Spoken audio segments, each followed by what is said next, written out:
7th January 1985, Acholi troops under Brigadier Basilio Olara Okello staged a successful coup and put fellow Acholi General Tito Okello into the presidency. And for the 6 months Tito Okello Lutwa was on power, his government nearly had no army to sustain it in power. Lutwa inherited a divided army that was battling several rebel groups. For their own survival, he tried to forge a coalition government with the various political parties and warring factions comprising Federal Democratic Movement, Uganda National Rescue Front, the Uganda Freedom Movement, and Museveni's NRA. The NRA, however, thwarted the move and continued fighting the UNLA. So by January 86, Kampala had the following armies: UNLA, FEDEM, UFM, Uganda National Front, and the UFM. And the phone I mean. So all those had different parts of the city under their command. The different armies that had divided Kampala among themselves had complicated free movement of civilians. It nearly required one visa to travel from the central business district that was controlled by government soldiers to the east of the city that was controlled by Brigadier Nkwanga's army, and Kampala North that was controlled by Andrew Kayira's army, Uganda Federal Movement. However, all the armies that divided the Kampala among themselves were former ex-servicemen of Ameni's army, the former Uganda National Army, FUNA. Also, as a pilot, when you are going to fight, you must not think that you are going back to the base. In terms of military training, they had been trained. We used to hear courses, we used to hear Libyans training them, Israelis, British.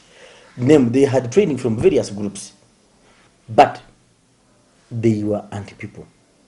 It is this kind of army that Uganda had prior to the NRA takeover in 1986.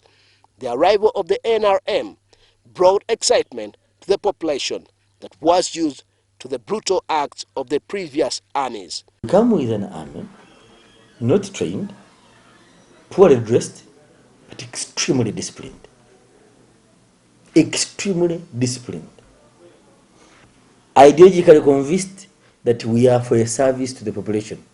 You cannot have a strong army or strong institutions if you do not build the economy.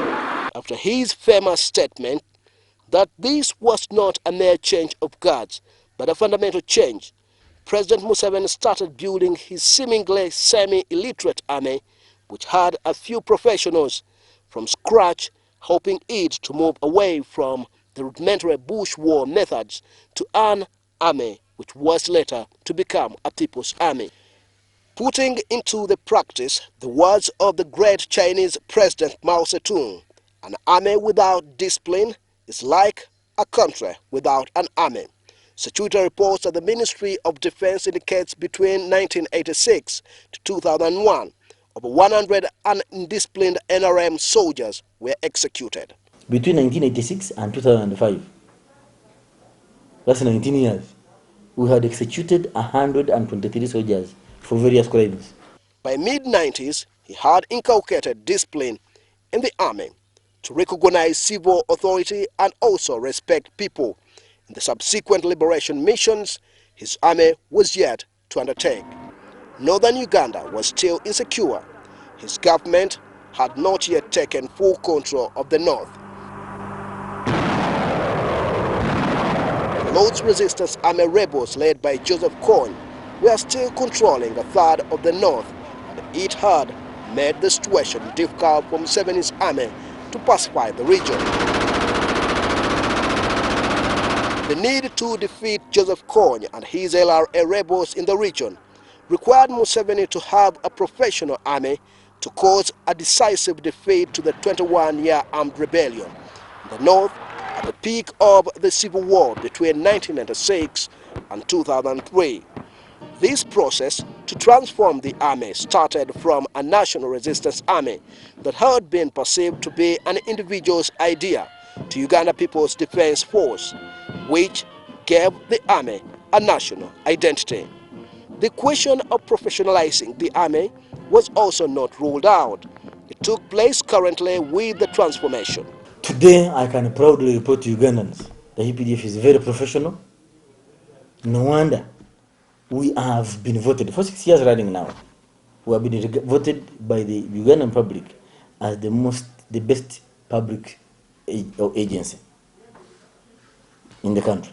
This transformation partly registered setbacks in the mid-90s when the army was diverted to fight and protect the country's interests in Zaire, present-day DRC, then under Mobutu Sese Seko, whose regime had posed a security threat to Uganda's national security by funding the Islamic fundamentalist rebel group, the Allied Democratic Force, ADF. We went to chase out to chase ADF, and we said to chase even Mobutu was supporting them.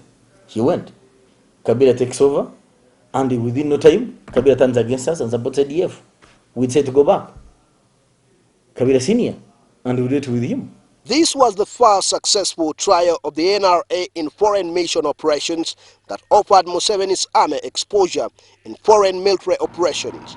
However, the Congo mission tainted the image of Uganda's army, as its top military commanders had allegedly been accused of plundering Congo's wealth under the disguise of liberating Congo. And I'm stating on camera, God is my witness. As UPDF, we did not loot Congo. Actually, the reason why UPDF was accused in the International Court of Justice is because we did not do what others were doing. In spite of the victories in fighting Joseph Kony to pacify the north and ridding the country of ADF remnants, the army faced challenges of diseases like HIV/AIDS, which grossly weakened most of its senior soldiers. The challenges, of course, remain. One, HIV/AIDS. That's a challenge, because we have to divert resources to cope with that, to treat our sick personnel, to give them the necessary management so that they remain productive even when they have been infected. And they are doing very well. As the country prepares to celebrate 27 years of NRM, credit undoubtedly goes to the UPDF, the army, which in its early years was a rebel group led to the overthrow of the sitting government. It is also this same army, because of its professionalism, has earned itself the title of a People's Army.